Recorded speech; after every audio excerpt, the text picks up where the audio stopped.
Moram reči, da me je informacija, da bo Svilanit šel v stečaj oziroma 250 delavcev do konca leta odpuščenih, zelo šokirala. 23. februarja je bila na obisku na občini na pogovoru z mojimi sodelavci direktorca, z računovodjem in sta govorila pravzaprav o slabši situaciji, o manjših naročilih. Vendarle pa seveda nisem pričakoval, niti ni bilo čutiti iz njenega pogovora, da bo situacija kar naenkrat črna.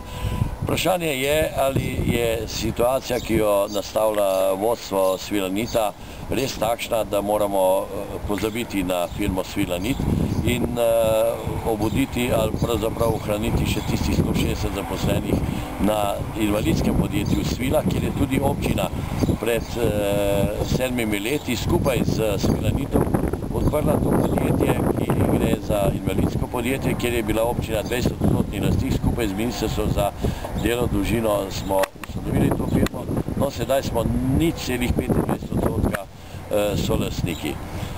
Problem je zlasti v tem, da so razočarani številni Kamničani, ki so gradili ta Svilanit. Ne samo tisti, ki so še danes zaposleni in čakajo, kaj se bo zgodilo, ampak številni drugi tudi upokojenci in mnogi Kamničani.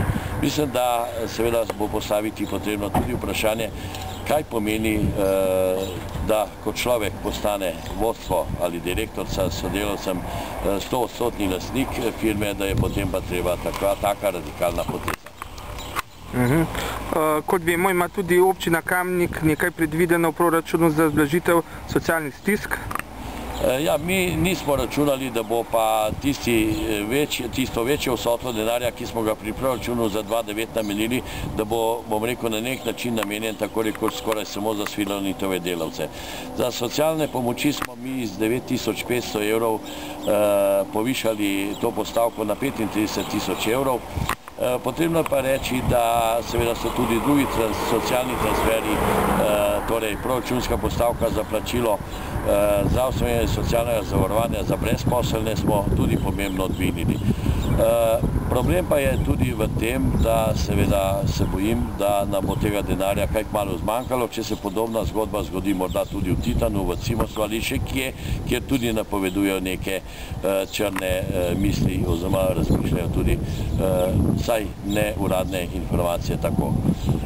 Je pa res, da smo se par dni oziroma 2 dni pred informacijo, da bo Svilanit šel v stečaj oziroma likvidacijo, srečali z vodstvom Zavoda za socialno zavarovanje, zdravstveno zavarovanje in Centrom za socialno delo, ki tudi niso bili kaj preveč obveščeni o tako črnem scenariju.